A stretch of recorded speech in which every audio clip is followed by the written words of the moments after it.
There's nothing quite like that pit in your stomach moment, is there? You're standing at the baggage carousel, watching suitcase after suitcase come out, and then yours just isn't there. Ugh, yeah. Or maybe it does arrive, but something feels off, like it's been tampered with. Right.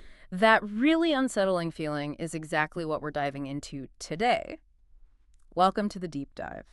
Hmm. Our mission is, well, to give you the ultimate shortcut to being truly well-informed on how to keep your luggage safe, whether that's navigating airport terminals or, train racks. Yeah, and what to do if things go wrong. Exactly. Crucially, what to do if the worst happens. We've sifted through a whole stack of sources, Yeah. travel blogs, YouTube channels, even official government reports to find the most important nuggets of knowledge and some pretty surprising facts. You're right, that sinking feeling, it's unfortunately becoming maybe a bit more common. Travel is surging, which is great, but so are the stories of luggage theft and mishandling. Right. So this deep dive isn't just about a checklist. It's about giving you practical strategies, things you can actually do to minimize risk and stress, helping you understand not just what to do, but really the why behind it. Giving you that peace of mind. Exactly, for your next adventure. Okay, let's unpack this then. Luggage theft. It's a significant and frankly kind of disturbing problem. It really is. Millions of bags just seem to vanish into thin air at airports every year. We found one source, it said back in 2012, 5 in every 1,000 domestic passengers reported mishandled luggage. 5 in 1,000 doesn't sound like a lot, but when you think about the sheer volume of travelers. It adds up fast. Mhm. And get this, one lawyer involved in these kinds of cases claimed over 200 luggage thefts happen daily just at JFK Airport. Wow, daily. Daily. That's just staggering. Makes you wonder who's doing this. Well, and what's truly fascinating here, maybe a bit counterintuitive, is while we often picture, external thieves grabbing bags. Right, someone just lurking around. Yeah. Exactly. But a detailed DHS Office of Inspector General report, the OIG report from 2005, actually highlighted quite a few instances of airport personnel being arrested for theft. Inside jobs. Pretty much. Between January 2003 and September 2004, for instance, 37 TSA baggage screeners were fired for stealing. 37. And here's the kicker, the really eye-opening part.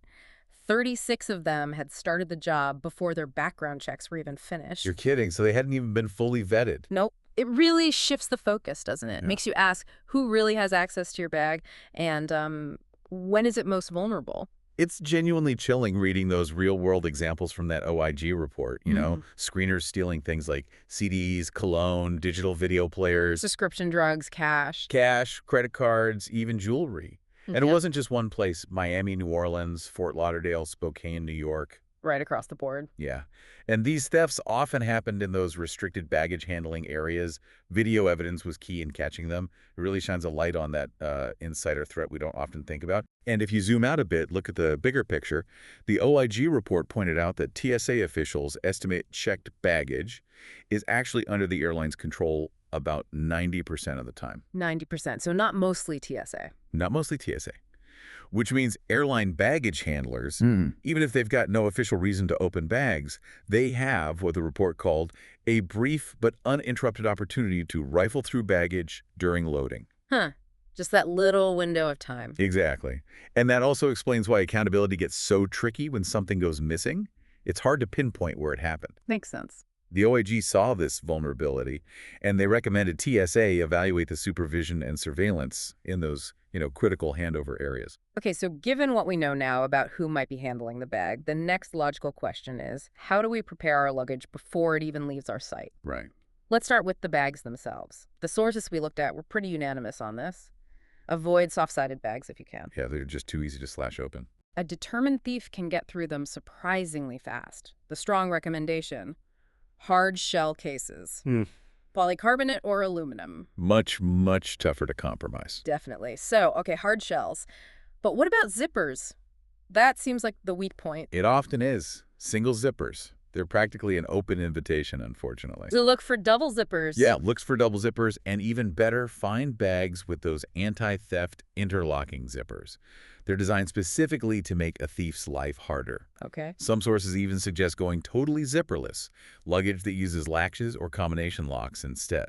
Ah, like the old school suitcases. Kinda, yeah. Uh-huh. But modern versions, they're seen as a top deterrent against that pen hack you hear about. The pen hack, what's that? It's where someone can just poke a ballpoint pen into the zipper coil, force it open, and then zip it closed again, leaving almost no trace. Wow.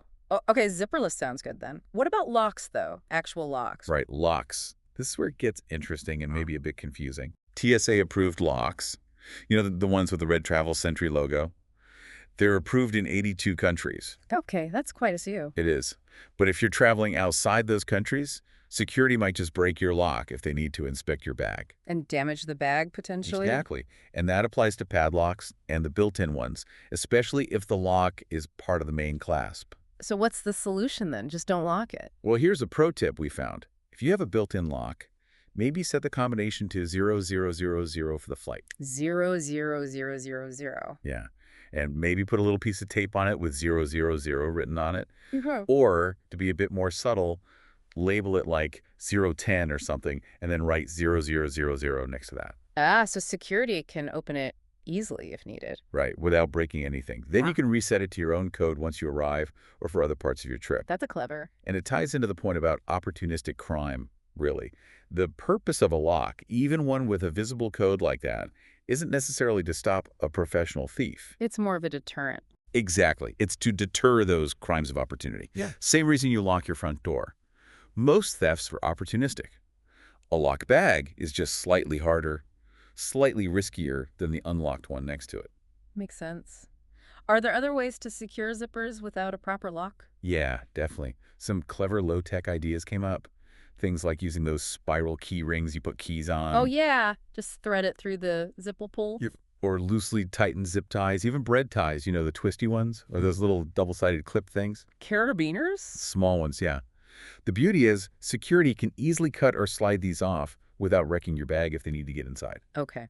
And then there's the more extreme option. The saran wrap method. Wrapping the whole suitcase in plastic wrap. The whole thing. It makes it basically impossible for a thief to get in discreetly, and certainly impossible to reseal without it being obvious. You'd definitely notice if that was torn. Absolutely. Yeah. Just, be careful about the weight if you do it at home, and make sure you haven't packed anything prohibited. You don't want to be unwrapping it all at check-in. Good point. And didn't one source mention someone doing it for different reason? Yeah, that was interesting. One traveler's wife apparently wraps her luggage not just against theft, but specifically to stop baggage handlers from potentially slipping illegal items into her bags. Wow, that's a level of concern I hadn't considered. A bit paranoid, maybe, as the source noted, but it shows the lengths people go to. So besides locks and wrapping, what about just making the bag itself less attractive to thieves? Good question. Make it stand out. That was a big recommendation. Bright colors, unique design. Exactly. They draw attention. A thief trying to be discreet doesn't want a bright pink suitcase that everyone's going to notice them walking away with. Right, increases their risk. Significantly. Okay. So if you have one of those generic black suitcases, Like half the people at the airport. yeah, add some paint patches, slap on some distinctive stickers, use brightly colored luggage straps, anything to make it unique. Okay, but then some advice said the opposite. Make it look uninteresting. Right, there's that school of thought too. Use a plain, maybe slightly scruffy-looking luggage cover, put on some random generic stickers. The idea is to make it blend in, look like it doesn't contain anything valuable. So stand out or blend in. It really depends on which psychological approach you think works better, I guess. Influence that perception. Okay, this next point feels really, really crucial. It came up again and again in the sources. Yes, the golden rule. The absolute #1 rule. Never, ever pack your valuables in checked luggage. Never, ever. We're talking passports, money, all your electronics, phones, laptops, headphones, tablets, drones. Jewelry, important documents. Anything you really can't afford to lose. It has to be in your carry-on or even better, your personal item that stays right with you. And it's critical not just because of theft, but because airline liability for those specific items in checked bags is often severely limited or even zero. Okay. We'll get more into the insurance side later, but that's a key reason. Definitely. And speaking of carry-ons, even with them, there are smart ways to handle things, especially in the overhead bins. Okay. One experienced traveler suggested if you put valuables overhead, flip your bag so the zippers face inwards towards the back of the bin. Makes it harder for someone to quickly unzip it. Exactly. Yeah. A bit more hassle for a potential thief if you happen to nod off. Of course, it's also a hassle for you if you need something mid-flight. Which is why the really essential stuff. Should go in your personal bag, under the seat right in front of you. Yeah. Easy access for you, much harder for anyone else. Got it. And beyond the flight, once you're at your destination, the vigilance doesn't stop there, right? Not at all. For small things like emergency cash or maybe a piece of jewelry, the sources suggested some pretty low-key hiding spots. Like what? Think unassuming items. An empty deodorant stick, a cleaned-out chapstick tube, a mint tin, even rolled up inside a pair of socks, separate from your other clothes. Clever. Diversification. Exactly. Divide these spots among different bags or different places within a bag. Don't put all your hidden eggs in one basket. Right. But definitely not in the checked bag while you're actually traveling. Absolutely not. Uh, These are for when you're at your destination, maybe in your hotel room. And speaking of hotels, security there isn't always guaranteed either. No, that's a good point. One traveler shared a story about a hotel where it seemed like all the room keys and locks were the same. Seriously? Yeah. It emphasizes that just because a door is locked doesn't mean your stuff is totally safe inside. So for electronics especially, maybe in certain countries, insurance becomes even more important. Definitely. Travel insurance that specifically covers electronic theft, like Safety Wing has an optional add-on up to $1,000 per item, I think. It just adds that extra layer of peace of mind. Okay, let's talk tech. What can technology do for us now? AirTags and things like that must be game changers. Oh, absolutely. GPS trackers like AirTags are fantastic. Yeah. Just pop one inside your checked luggage. Simple as that. And you can track its location in pretty much real time using an app like Apple's Find My. I read that story about the traveler who used AirTags to track a lost cooler full of frozen seafood. Yes, that was brilliant. Tracking his dinner across the country. It shows just how practical they can be. It really is.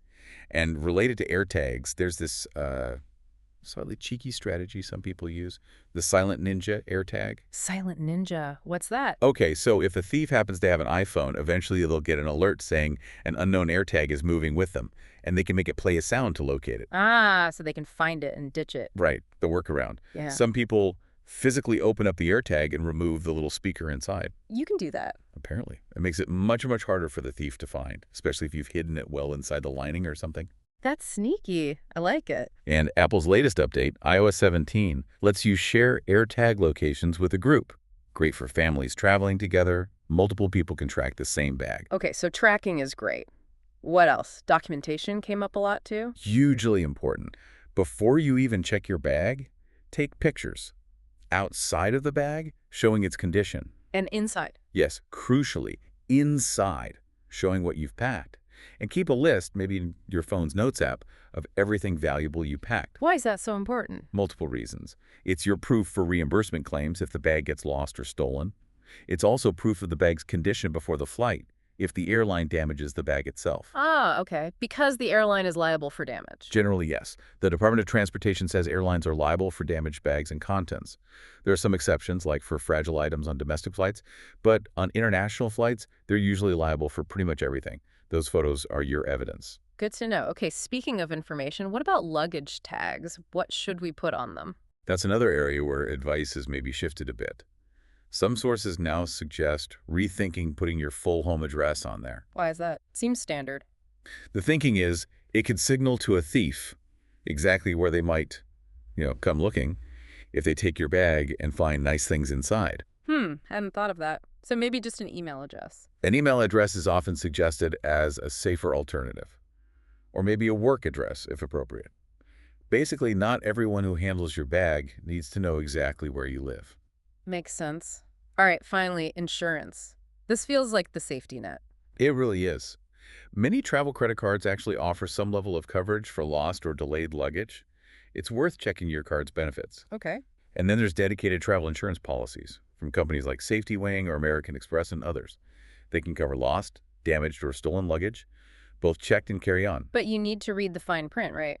Absolutely critical. Understand the coverage limits. For example, Amex might offer up to, say, $1,000 per person, but have a much lower cap, like $250, for high-value items like jewelry or fur. An exclusion. Yes, often exclusions for electronics, cash, or important documents. You really need to know what is and isn't covered before you rely on it. So if the worst happens, your bag is lost or stolen, what's the immediate first step? Act fast, incredibly fast. Report it to the airline's customer service desk immediately upon arrival. Ideally, before you even leave the baggage claim area. Don't wait. Don't wait. Some airlines have really tight deadlines, maybe requiring claims within just 4 hours. 4 hours, wow. Yeah. If the desk is closed, call their customer service number or file a report online straight away. Don't delay. And what about getting reimbursed? Is it straightforward? They can be complex. That OIG report on TSA claims, it noted that between 2002 and 2004, out of about 14,600 claims for missing items, roughly $736,000 was paid out. But most payments were actually under $500, often because the cost of fully investigating each claim was just too high. Right. The report also mentioned this whole back and forth where TSA tried to negotiate shared liability with airlines like 35% TSA, 65% airlines. But it didn't work out, so TSA started just settling claims themselves. Which could lead to double payments. Potentially, yeah. The OIG recommended they resume those negotiations to make it fairer and more efficient. It highlights just how complicated the claims process can be behind the scenes. Okay, so your vigilance shouldn't end when you spot your bag on the carousel. Definitely not. Yeah. Once you grab your luggage, take a quick second right there at the airport to inspect it. Look for any signs of tampering, any new damage. And if you see something? Report it immediately. Find an airline representative right then and there. Don't wait until you get home or to your hotel. That window for reporting damage can close very quickly. Got it. Now let's broaden out a bit. What about security beyond airports, say, on trains? Trains. Yeah. Yeah, the advice there was interestingly mixed among the travelers we looked at. How so? Some people confidently just leave their suitcases in the storage areas at the end of the rail car. No locks, nothing. Just trust. Seems like it. Others use small cable locks to secure their bag to the rack. Okay. The main thing, if you do lock it, is make sure you're not blocking other people from getting to their luggage. That's considered pretty rude in a shared space like that. Right. Common courtesy. So what's the main risk on trains then? The general feeling is that thieves on trains are usually more interested in your purse or backpack, the things you keep close, the things with wallets, phones, passports. Not usually the big suitcase full of clothes. Less likely. Yes. So the key advice for trains is keep your absolute valuables on your person. Money belt, neck wallet, secure pocket. Always close. Always close. And one experienced traveler even suggested trying to only get up and move around between stops, not while the train is pulling into or out of a station, to make a quick snatch and grab theft harder. Interesting tactic. Okay, thinking even broader now, beyond just bags. General personal safety while traveling. Yeah, it's super important. One travel writer we looked at who sadly experienced being mugged, pickpocketed, and robbed in, I think, over 70 countries. Wow, they've seen it all. Pretty much. They recommended a few powerful deterrents, things like noise-triggered personal alarms. Some are incredibly loud, like 130 decibels, as loud as a jet engine, apparently. That would definitely startle someone. For sure. Hmm. Also, pepper spray or stun guns, BUT. And this is a huge, but you absolutely have to check the local laws wherever you are. They're illegal in many places. Critical point. What else? Faraday pouches for your car key fob. Why those? They block the signal, so thieves can't use relay devices to capture your key signal from outside your hotel room or house and then use it to unlock and steal your car. Ah, clever. Anti-theft bags. Yep, bags with features like RFID blocking pockets stops digital thieves scanning your credit cards and clips on the zippers to make them harder to open quickly. And for valuables in the hotel room, beyond the maybe not so secure or safe. Portable security cases or lock boxes.